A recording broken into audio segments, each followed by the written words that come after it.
Friends, ये कहानी जीयू नाम के एक लड़के की है जो कि अभी अपने स्कूल के प्रिंसिपल के ऑफिस में था अपनी बड़ी बहन जेई के साथ। वह एक हाई स्कूल का स्टूडेंट है और वह हमेशा से ही सभी से फाइट करता रहता है, जिसकी वजह से जीयू स्कूल के लिए एक परेशानी बन चुका था। टीचर्स के प्रति उसका व्यवहार भी काफी बेकार था, इसीलिए प्रिंसिपल को उसकी बहन जेई को स्कूल बुलाना पड़ा, क्योंकि उसकी बहन उसकी गार्जियन है और कोशिश करती है कि प्रिंसिपल जीयून को एक लास्ट मौका दे जिससे वह अपने आप को बदल सके। लेकिन प्रिंसिपल उसके बुरे बर्ताव और लड़ाई से काफी परेशान हो चुकी थी, इसीलिए अब वो उसे कोई भी मौका नहीं देना चाहती थी और आखिर में प्रिंसिपल उसकी बात नहीं सुनती और जीवन को स्कूल से निकाल देती है। उसी रात जीवन इंटरनेट पर नए स्कूल की तलाश कर रहा होता है और काफी देर ढूंढने के बाद उसे एक स्कूल मिल जाता है जिसमें कोई रूल्स नहीं थे और स्कूल से ज्यादातर स्टूडेंट उसके जैसे ही परेशानी खड़ी करने वाले थे। उसे वह स्कूल बहुत पसंद आता है और वह स्कूल में एडमिशन लेने का डिसाइड करता है। अगले दिन वह उसी स्कूल में जाता है जो कि पहले एक जेल था, लेकिन अब वो एक स्कूल में बदल दिया गया है। जैसे ही स्कूल में पहला कदम रखता है उसके सिर पर बॉल आकर लगती है। वो असल में कुछ गुंडों ने फाइट करने के लिए वहाँ बॉल जानबूझकर उसे मारा था और जीवन भी उनसे डरता नहीं और फाइट करने के लिए आगे बढ़ जाता है। लेकिन तभी उनमें से एक गुंडा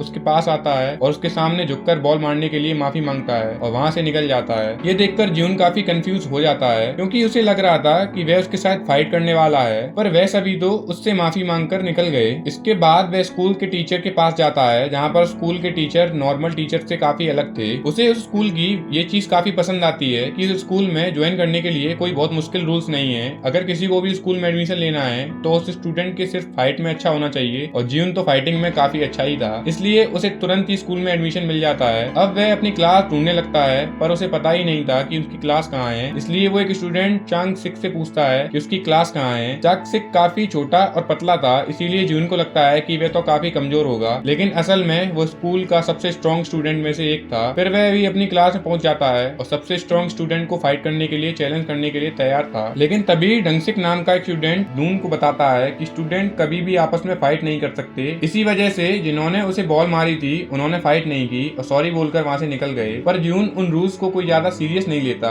जैसे ही लंच होता है सभी स्टूडेंट क्लास से बाहर जाते हैं। फिर यांग सिक जो कि उनको स्कूल की बिल्डिंग के बेसमेंट में ले आ रहा है जहाँ पर वो देखता है कि सभी स्टूडेंट एक दूसरे से फाइट कर रहे हैं। यांग सिक उसे बताता है कि स्टूडेंट को सिर्फ इसी जगह पर फाइट करने की परमिशन है और यहाँ पर टीचर और स्टूडेंट के बीच में एक बैट लगती है। फिर यांग सिक बताता है कि जो भी स्टूडेंट यहाँ की सभी फाइट को जीतेगा वह स्कूल का लीडर बन जाएगा और उसे स्कूल के रूल्स बनाने की पावर भी मिलेगी। जियन को ये जानकर काफी अच्छा लगता है और वो फाइट करने के लिए रेडी हो जाता है। डंग सिक उसे बताता है कि स्कूल का सबसे स्ट्रॉन्ग स्टूडेंट डी है और उसने यहाँ के हर स्टूडेंट को हरा रखा है, इसीलिए उसको टाइगर भी कहा जाता है। वो इस टाइम सभी स्टूडेंट का लीडर है। अगर जियन को उससे फाइट करनी है तो पहले उसे टॉप 3 स्टूडेंट्स को हराना होगा जो लगभग डेहो जितने ही स्ट्रॉन्ग है। फिर यांगटी बताता है कि पहला स्टूडेंट है गोटा जो कि रेसलिंग के लिए फेमस है और वो जूडो मार्शल आर्ट में भी काफी अच्छा है। सेकंड है सन कॉन्ग जो कि काफी पागल फाइटर है और वो हमेशा अपने फाइटर को काफी बेरहमी से मारता है। आखिर में चांग सिक जिससे जीहुन कुछ देर पहले मिला था। ये सब जानने के बाद जीहुन सीधा चांग सिक के पास जाता है क्योंकि उसे लग रहा था कि उनमें सबसे ज्यादा कमजोर चांग सिक ही है, क्योंकि वे काफी दुबला पतला दिखता है। वो जाकर चांग सिक को फाइट के लिए चैलेंज करता है पर चांग सिक मना कर देता है क्योंकि उसने फाइट करने से स्कूल के रूल्स टूटेंगे। तभी वहाँ चांग सिक के दोस्त आ जाते हैं और जीहुन को परेशान करने के लिए उसके कपड़े उतारने लगते हैं। जीहुन उनसे फाइट करने की काफी कोशिश करता है पर वह उनसे ज्यादा देर तक टिक नहीं पाता। उन लोगों को ये पता पड़ जाता है कि जीहुन अभी भी बच्चों वाली अंडरवियर पहनता है और इस वजह से जीहुन का नाम हेलो किटी पड़ जाता है और वह यहाँ का सबसे स्ट्रॉन्ग स्टूडेंट को हराना चाहता था। यांग सिक भी ये देखता है कि जीहुन इतनी आसानी से हार नहीं मानेगा। फिर वह बताता है कि अगर जीहुन को टॉप 3 स्टूडेंट को फाइट करनी है तो पहले उसे लगातार 5 फाइट जीतनी होगी, उसके बाद ही टॉप 3 स्टूडेंट को फाइट के लिए चैलेंज कर सकता है। फिर यांग सिक जीहुन को चांग सिक की फाइट देखने ले जाता है जहाँ जीहुन देखता है कि चांग सिक काफी शांत रहकर फाइट करता है पर उसकी फाइटिंग टेक्निक काफी ज्यादा खतरनाक है। पर चांग सिक की फाइट देखने के लिए अब जीवन को और ज्यादा फाइट करने का मन हो रहा था, इसीलिए वह फाइटिंग क्लब ज्वाइन कर लेता है और वह काफी आसानी से अपनी पहली फाइट जीत भी जाता है, जिनसे लोगों को पता चलता है कि जीवन इतना भी बुरा फाइटर नहीं है। और कुछ और फाइट जीतने के बाद जीवन की काफी इज्जत बन जाती है और लोगों ने जीवन के ऊपर पैसा लगाना भी शुरू कर दिया था। फिर हम एक टीचर को देखते हैं जिसे स्टूडेंट की फाइट पर पैसा लगाना काफी पसंद था, पर वह टीचर काफी पैसा हार रहा था क्योंकि जीवन लगातार सभी फाइट जीत रहा होता है, इसीलिए वह टीचर जीवन को रोकने के लिए कुछ करने का डिसाइड करता है। वहीं जीवन को पता लगता है कि उसका अगला ओपोनेंट गोटा है जो कि टॉप 3 स्टूडेंट में से एक है। असल में जीवन को गोटा से राउंड 16 में फाइट करनी चाहिए थी और उस टीचर ने उस मैच के लाइनअप को चेंज कर दिया था जिससे जीवन आगे जीत ना सके। यांग सिक जीवन को सलाह देता है कि उसे गोटा से फाइट नहीं करनी चाहिए क्योंकि गोटा सही में काफी स्ट्रॉन्ग फाइटर है और जीवन अभी उससे फाइट करने के लिए तैयार नहीं है। पर जीवन उससे फाइट करना चाहता था, इसीलिए वह यांग सिक की बात नहीं मानता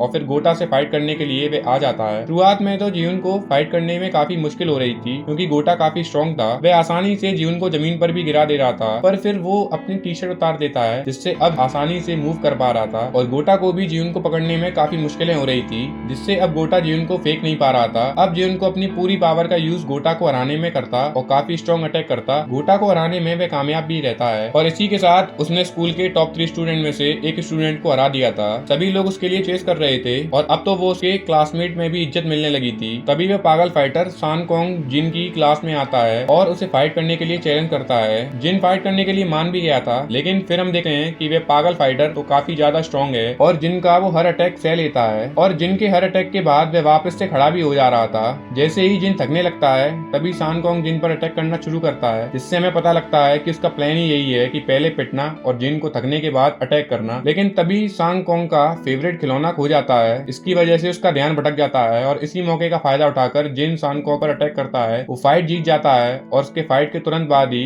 वहाँ पर एक लड़का आता है और उसके आते ही पूरी जगह बिल्कुल शांत हो जाती है और उस लड़के का नाम होता है, असल में वह वही स्कूल का सबसे स्ट्रॉन्ग स्टूडेंट है। इस वजह से सब हैरान थे क्योंकि डे ही पिछले काफी टाइम से स्कूल नहीं आया था। इसी वजह से सभी को लगता था कि डे किसी की फाइट में काफी बुरी तरह से घायल हो गया है, इसीलिए वह स्कूल नहीं आ पा रहा था। लेकिन अब डे को देखने पर पता चलता है कि वो तो बिल्कुल सही और ठीक है। चांस डे को किसी और की फाइट के बीच में आने को ना नहीं कहता है क्योंकि ये रूल्स के खिलाफ होगा, पर वह चांगसेक की कोई बात नहीं सुनता क्योंकि उसका प्लान था कि ये रूल्स तोड़कर स्कूल के हर स्टूडेंट को हराने वाला है। फिर सभी को पता लगता है कि चांगसेक और डे तो फाइट करने वाले हैं और इससे डिसाइड होगा कि स्कूल का अगला लीडर कौन बनेगा। जिन और बाकी सभी स्टूडेंट फाइट देखने पहुंच जाते हैं। जैसे सभी को पता लगता है कि डे तो काफी आसानी से जीत जाता है। जिन ये देखकर काफी हैरान था कि डे तो चांगसेक से भी ज्यादा काफी स्ट्रॉन्ग है। फिर चांगसेक के सभी साथी डे के साइड निकल जाते हैं। डे सांगकोक और गोटा को भी हरा देता है, जिसमें एक बार फिर से साबित हो जाता है कि वही सबसे ज्यादा स्ट्रॉन्ग है। अब उसके साइड काफी सारे स्टूडेंट्स आने लगते हैं और यांगसेक भी डे के ही साइड आ जाता है। एक दिन यांगसेक को पता लगता है कि डे को जीवन से फाइट करने की सोच रहा है और वह जीवन के लिए काफी ज्यादा खतरनाक हो सकता है। यांगसेक भी जीवन की केयर करता है क्योंकि अब भी वह जीवन का एक दोस्त की तरह ही देखता है। इसीलिए यांगसेक जीवन को डे का प्लान के बारे में बता देता है और वो उससे ये भी कहता है कि डे अगर तुम्हारे साथ कुछ करे तो मैं उससे पहले ही स्कूल से निकल जाना चाहिए। लेकिन डे उन लोगों की बातों को सुन लेता है, पर यांगसेक और जियोन चुप जाते हैं। पर डे समझ चुका था कि चांगसेक ने उसे धोखा दे दिया है, इसीलिए डे हो के साथ आती यांग्स को मारने के लिए ढूंढ रहे होते हैं। और वहीं जियोन को पता लगता है कि डे ने यांगसेक को काफी बुरी तरीके से मारा है, इसीलिए वह उसको देखने जाता है और ये देखकर जियोन काफी निराश हो जाता है कि यांगसेक को उसकी वजह से इतना कुछ सहना पड़ा। पर तभी